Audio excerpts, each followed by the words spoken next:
Bonjour, bienvenue sur le podcast dédié à la finance, la fiscalité et à la gestion de patrimoine du cabinet Orial. Je m'appelle Alexandre Demanille, je suis expert comptable au sein de notre bureau lyonnais, spécialisé en gestion de patrimoine. Aujourd'hui, je vais vous parler patrimoine immobilier. Épisode 1, le pire n'est jamais certain, l'immobilier nous le démontre. On nous prédisait une chute des prix de l'immobilier, incitant à repousser les investissements pour saisir des opportunités. Va-t-il falloir ou pas s'armer de patience ? Rien de tout cela ne s'est produit, et à en croire la dernière étude de Standard & Poor's, les prix devraient connaître une hausse sur les 3 prochaines années. Nous parlons du marché européen dans son ensemble, même si pour des raisons macroéconomiques ou sectorielles, des différences se feront sentir. En 2020, et en France notamment, la hausse a été de 4% et une prévision de l'ordre de 2% par an jusqu'en 2023 est anticipée. Comment cela est-il possible ? Plusieurs facteurs sont à prendre en compte. Tout d'abord, l'immobilier répond essentiellement à un besoin primaire d'accès au logement. Ensuite, les politiques budgétaires des États ont soutenu comme jamais leur économie par des mesures permettant de maintenir les revenus des ménages, d'indemniser les entreprises et donc de préserver l'emploi et l'économie alors que le monde a fonctionné au ralenti.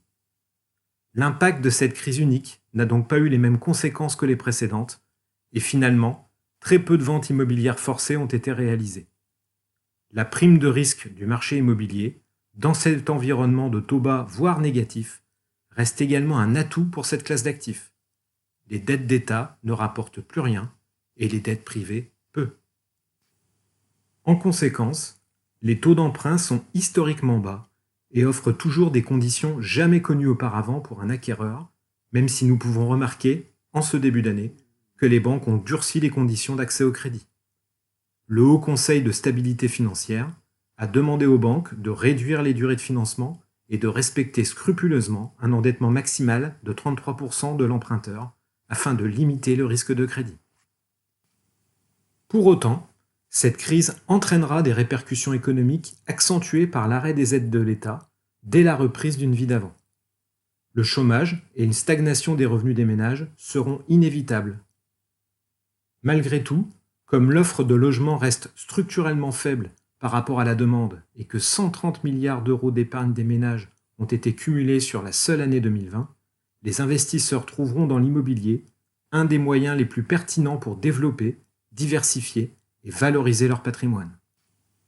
En tant que professionnel en investissement financier et fiscalité, l'expert comptable est un acteur incontournable pour vous accompagner dans votre démarche patrimoniale. Sa vision à 360 degrés et son indépendance sont des atouts indéniables dans l'optimisation de votre démarche. Notre cabinet, via son partenariat avec Experts et Finances, s'inscrit dans un accompagnement haut de gamme, accessible à toutes et tous. J'espère que vous avez apprécié ce premier épisode sur le patrimoine immobilier. Si vous souhaitez investir, des solutions existent, même en période de crise. Le plus important est d'être bien accompagné.